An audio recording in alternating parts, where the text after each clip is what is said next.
লীলা পুরুষোত্তম শ্রীকৃষ্ণ দ্বাদশ অধ্যায়। অঘাসুর বধ। একদিন শ্রীকৃষ্ণ বনে প্রাতঃকালীন ভোজন সম্পাদন করবার ইচ্ছায় খুব সকালে ঘুম থেকে উঠে মধুর সুরে তার শিঙ্গা বাজিয়ে গোপু সখাদের ঘুম ভাঙালেন এবং গোবৎসদের সামনে নিয়ে বৃন্দাবনের বনের দিকে যাত্রা করলেন। এইভাবে কৃষ্ণ তার হাজার হাজার বন্ধুদের একত্রিত করে বনভোজনে চললেন। তাদের সকলেরই হাতে ছিল লাঠি, বাঁশি, শিঙ্গা এবং খাবারের থলি। তাদের প্রত্যেকে হাজার হাজার গোবৎস তত্ত্বাবধান করছে। এই বনভোজনের সম্ভাবনায় তারা সকলেই আনন্দে উৎফুল্ল হয়ে উঠেছিল।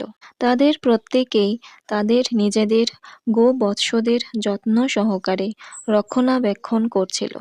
তাদের অঙ্গ নানা রকম স্বর্ণালঙ্কারে ভূষিত ছিল এবং খেলার ছলে তারা ফুল, পাতা, মঞ্জরি, ময়ূরের পালক এবং গেরুমাটি বনের বিভিন্ন জায়গা থেকে সংগ্রহ করে বিভিন্নভাবে নিজেদের সাজাচ্ছিল। বনপথে চলতে চলতে একটি বালক অপর এক বালকের খাবারের পুঁটুলি চুরি করে অপর একটি বালককে দিল। যার খাবারের পুঁটলি চুরি হয়েছে সে যখন তা জানতে পেরে সেটা নেবার চেষ্টা করল, তখন সেই বালকটি পুঁটলিটি অন্য একটি বালককে ছুড়ে দিল। এইভাবে তারা খেলা করে শিশু সুলভ আনন্দ উপভোগ করতে লাগলো।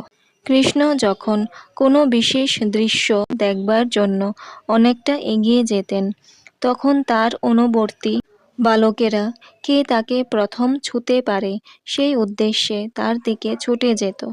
কেউ বলতো, আমি কৃষ্ণকে প্রথমে ছোঁব। অন্য কেউ বলতো, না তুমি পারবে না, আমি প্রথম কৃষ্ণকে ছোঁব। কেউ তাদের বাঁশি বাজাতো, আবার কেউ মোষের শিংয়ের তৈরি শিঙ্গা বাজাতো। তাদের মধ্যে কেউ আবার আনন্দে অধীর হয়ে বনের ময়ূরদের অনুসরণ করত এবং কোকিলের ডাক অনুকরণ করত। আকাশে উড়ন্ত পাখিদের ছায়া অনুসরণ করে তারা সেই পাখির গতিপথের অনুবর্তী হতো। কেউ আবার বাদরের কাছে গিয়ে নিঃশব্দে তাদের পাশে গিয়ে বসত। কেউ আবার নিত্যরত ময়ূরের অনুকরণ করত। কেউ বাদরের লেজ ধরে তাদের সঙ্গে খেলা করত এবং বাদরেরা যখন লাফ দিয়ে গাছে চড়ত তখন তারাও তাদের অনুসরণ করত। বাদর যখন মুখ ভ্যাংচাত তখন তারা তার অনুকরণ করে ঠিক সেইভাবেই তাকে ভ্যাংচাত। যমুনার তীরে ব্যাঙগুলিকে দেখে কেউ তাদের দিকে ছুটে যেত এবং ভয় পেয়ে ব্যাঙগুলি যখন জলে ঝাঁপ দিত তখন তারাও তাদের অনুকরণে জলে ঝাঁপিয়ে পড়ত। তারপর জল থেকে উঠে এসে তারা নিজেদের প্রতিবিম্বকে দেখে নানা রকম অঙ্গভঙ্গি করত এবং খুব মজা পেয়ে হাসত। কোনো শুকনো কুয়োয় গিয়ে তারা উচ্চ স্বরে শব্দ করত, তাতে প্রতিধ্বনি হতো এবং সেই প্রতিধ্বনির প্রতি ভর্ৎসনা করে তারা আনন্দ উপভোগ করত। ভগবদ্গীতায় পরমেশ্বর ভগবান নিজেই বলেছেন যে পরমার্থ প্রয়াসীরা তাদের প্রপত্তি অনুসারে তাকে ব্রহ্ম, পরমাত্মা এবং পরমেশ্বর ভগবান রূপে জানতে পারেন। এখানে সেই উক্তির সত্যতা প্রতিপন্ন হচ্ছে। নির্বিশেষবাদী জ্ঞানীরা শ্রীকৃষ্ণের দেহ নির্গত রশ্মিচ্ছটা ব্রহ্মজ্যোতি দর্শন করে সেটাকেই পরম সুখ বলে মনে করে। তার ভক্তদের কাছে তিনি তার পরমেশ্বর ভগবান রূপ প্রকাশ করেন। আর যারা তার বহিরঙ্গা শক্তি মায়ার প্রভাবে আচ্ছন্ন তারা তাকে কেবল একটি সুন্দর নরশিশু বলেই মনে করে। আর তিনি গোপ বালকদের সঙ্গে খেলা করে তাদের দিব্য আনন্দ দান করেছে। তাদের পূর্বজন্মের অর্জিত পুঞ্জীভূত পুণ্যরাশির প্রভাবে তারা এইভাবে পরমেশ্বর ভগবানের সঙ্গে খেলা করার সৌভাগ্য অর্জন করেছিল। এই ব্রজবাসীদের সৌভাগ্যের হিসাব নিকাশ কে করতে পারে? তারা প্রত্যক্ষভাবে পরমেশ্বর ভগবানকে দর্শন করেছিলেন, যার দর্শন যোগীরা কঠোর তপস্যা করেও পান না, যদিও তিনি সকলেরই হৃদয়ে বিরাজ করছেন। এই সত্য ব্রহ্ম সংহিতাতেও প্রতিপন্ন হয়েছে। বেদ ও উপনিষদের পাতায় এই পরমেশ্বর ভগবান শ্রীকৃষ্ণকে কেউ খুঁজতে পারে, কিন্তু কেউ যদি ভগবানের ভক্তের সঙ্গ করার সৌভাগ্য লাভ করে তাহলে তিনি প্রত্যক্ষভাবে পরমেশ্বর ভগবানকে দর্শন করতে পারে। পূর্ব জন্মের সঞ্চিত বহু পুণ্য রাশির ফলে গোপ বালকেরা কৃষ্ণকে প্রত্যক্ষভাবে দর্শন করে বন্ধুর মতো তার সঙ্গে খেলা করছিল।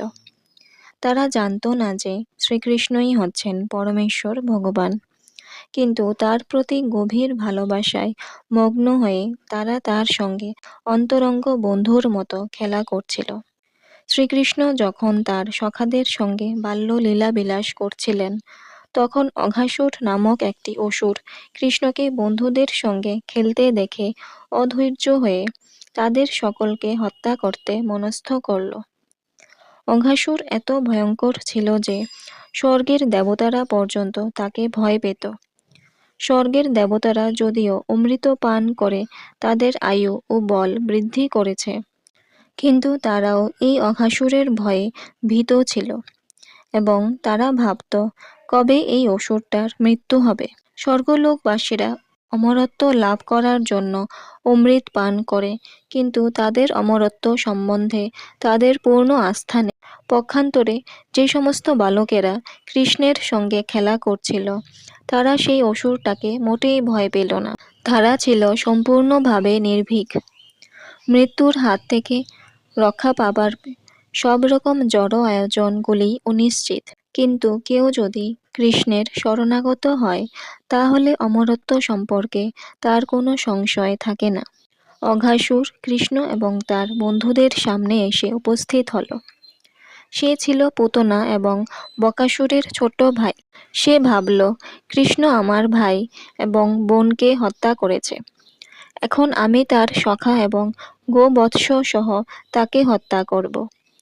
অঘাসুর কংসের দ্বারা প্ররোচিত হয়েছিল, তাই খুব দৃঢ় সংকল্প নিয়ে সে এসেছিল। অঘাসুর ভাবছিল, যখন সে তার ভাইয়ের উদ্দেশ্যে শস্য ও জল অর্পণ করবে এবং সমস্ত গোপ বালক সহ কৃষ্ণকে হত্যা করবে, তখন আপনা থেকেই সমস্ত ব্রজবাসীরা মারা যাবে। সাধারণত গৃহস্থদের কাছে শিশুরাই হচ্ছে জীবন। যখন শিশুদের মৃত্যু হয় তখন তাদের প্রতি গভীর স্নেহবশত তাদের পিতামাতারাও প্রাণত্যাগ করেন। এইভাবে সমস্ত ব্রজবাসীদের হত্যা করার সংকল্প করে মহিমা নামক যোগসিদ্ধির প্রভাবে অঘাসুর একটি বিরাট আকার ধারণ করল। অসুরেরা সাধারণত সব রকমের যোগসিদ্ধিতে অভিজ্ঞ হয়। অষ্টাঙ্গ যোগের মহিমা সিদ্ধি নামক সিদ্ধির প্রভাবে যোগী নিজেকে তার ইচ্ছা অনুসারে বিরাট আকার ধারণ করতে পারে। অঘাসুর সেই যোগসিদ্ধির প্রভাবে ৮ মাইল লম্বা একটি বিশাল আকৃতি অজগর সাপের রূপ ধারণ করল। এই অদ্ভুত আকৃতি ধারণ করে সে যখন তার মুখ বেদান করল, তখন তা দেখে মনে হলো সেটা যেন একটা পর্বতের গুহা।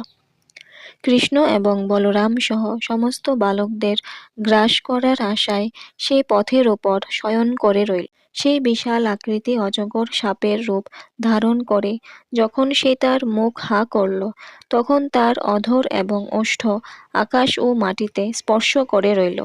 তার মুখবিবর দেখে মনে হলো যেন একটা অন্তহীন পাহাড়ের গুহা। তার জিহ্বাকে মনে হলো যেন এক বিস্তীর্ণ পথ। তার নিঃশ্বাস ছিল প্রচণ্ড ঝড়ের মতো, আর তার চোখ দুটো ছিল জ্বলন্ত অগ্নিপিণ্ডের মতো। প্রথমে বালকেরা মনে করল যে সেটা একটা মূর্তি, কিন্তু একটু পরীক্ষা করে দেখার পরে তাদের মনে হলো যে সেটা মুখ হা করে রাস্তার উপরে পড়ে থাকা একটা বিশাল সাপের মতো। বালকেরা নিজেদের মধ্যে বলাবলি করতে লাগলো, মনে হচ্ছে এটা যেন বিরাট একটা সাপ আমাদের গিলে খাওয়ার জন্য এইভাবে এখানে শুয়ে আছে। দেখো, আমাদের খাওয়ার জন্য ও কেমন মুখটা হা করে রয়েছে। তাদের মধ্যে একজন বলল, হ্যাঁ, তুমি যা বলছো তা ঠিক। এর ওষ্ঠটা যেন সূর্য কিরণে রঞ্জিত মেঘমণ্ডলের মতো, আর এর অধর ভূমিতে প্রতিবিম্বিত রক্তিম আভাযুক্ত সূর্য রশ্মির মতো। এর মুখের ডান এবং বাঁ দিকটা দেখো। এর মুখটা দেখে মনে হচ্ছে যেন একটা বিরাট পাহাড়ের গুহা, যার উচ্চতা মাপা যায় না। এর তীক্ষ্ণ দাঁতগুলো পাহাড়ের চূড়ার মতো। এই বিস্তৃত ও দীর্ঘ পথটি হচ্ছে এর জিহ্বা, আর মুখবিবর পর্বতের গুহার মতো অন্ধকারাচ্ছন্ন। দাবানলের মতো উষ্ণ বায়ু হচ্ছে এর নিঃশ্বাস, এবং এর মুখ থেকে যে দুর্গন্ধ বেরোচ্ছে সেটা তার উদরস্থ প্রাণী সমূহের গলিত মাংসের গন্ধ। তারপর তারা নিজেদের মধ্যে আলোচনা করতে লাগলো, আমরা সকলে যদি একসঙ্গে এই মহাসর্পের মুখে প্রবেশ করি, তাহলে কিভাবে ও আমাদের গিলে খাবে? আর ও যদিও আমাদের সকলকে একসঙ্গে গিলে ফেলে, তবুও কৃষ্ণকে গিলতে পারবে না। কৃষ্ণ তক্ষুনি ওকে মেরে ফেলবে, ঠিক যেমন বকাসুরকে মেরে। এইভাবে কথা বলতে বলতে তারা কৃষ্ণের পদ্মসম অপূর্ব মাধুর্যমণ্ডিত মুখ দর্শন করে উচ্চহাস্য করতে করতে এবং হাততালি দিতে দিতে সেই বিশাল অজগরের মুখে প্রবেশ করতে লাগল। এইদিকে কৃষ্ণ, যিনি পরমাত্মা রূপে সকলেরই হৃদয় বিরাজমান, বুঝতে পারছিলেন যে এই বিরাট শিলারূপী শরীরটি একটি অসুর। তখন তিনি পরিকল্পনা করতে লাগলেন কিভাবে তিনি তার অন্তরঙ্গ বন্ধুদের রক্ষা করবেন। গো এবং গোবৎস সহ সমস্ত বালকেরা তখন সেই বিরাট আকৃতি অজগরের মুখে প্রবেশ করেছে, কিন্তু কৃষ্ণ তখনও প্রবেশ করেননি।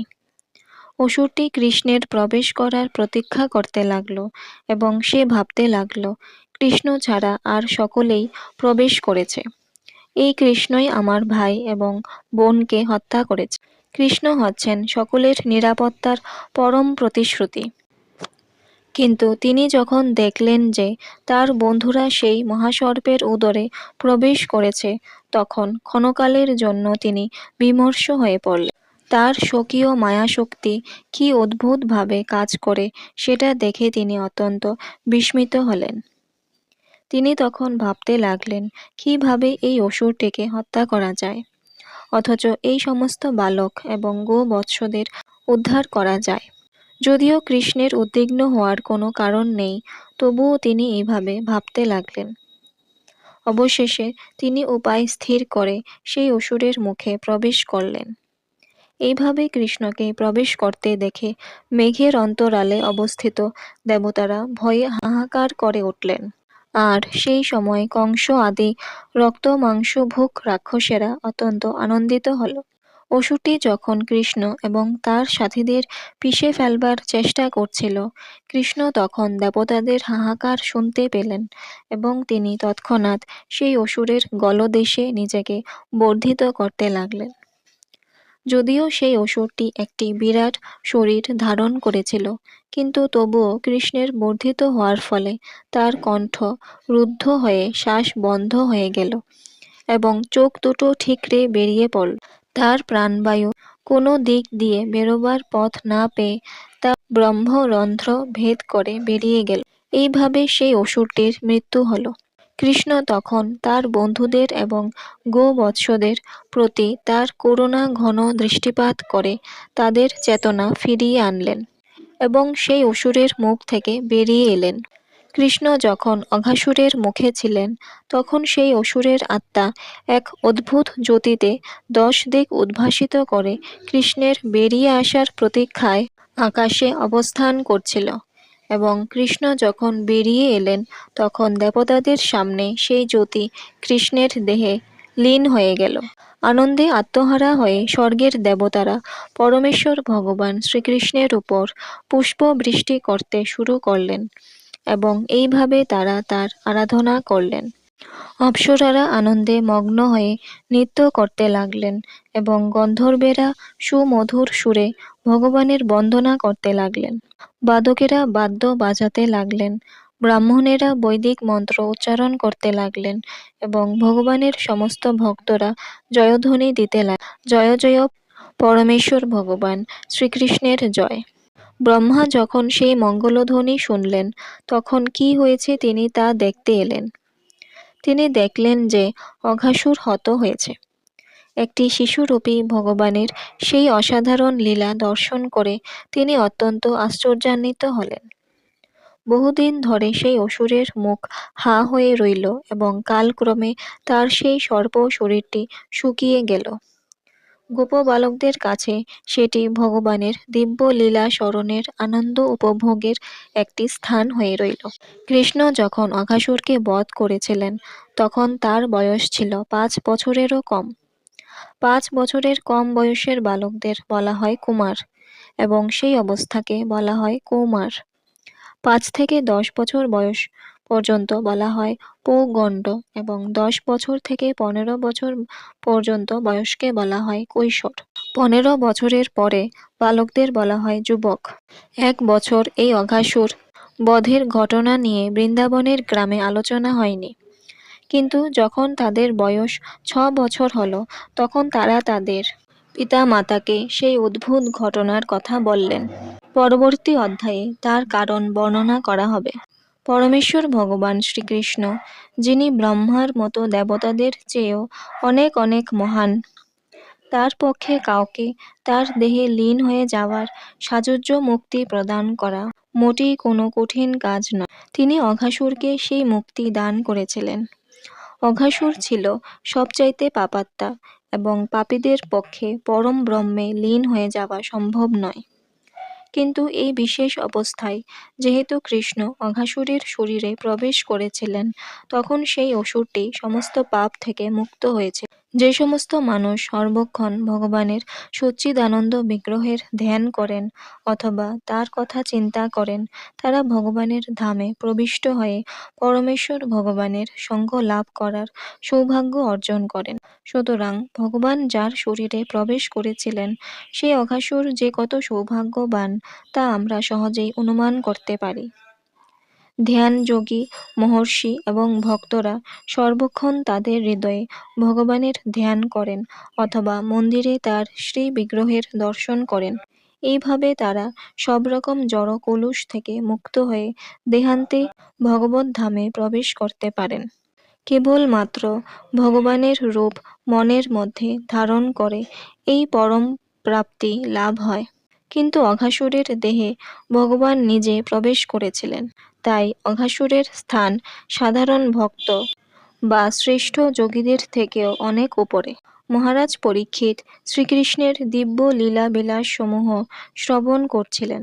এই শ্রীকৃষ্ণই মহারাজ পরীক্ষিতকে তার মাতৃগর্ভে অবস্থানকালে রক্ষা করেছিলেন।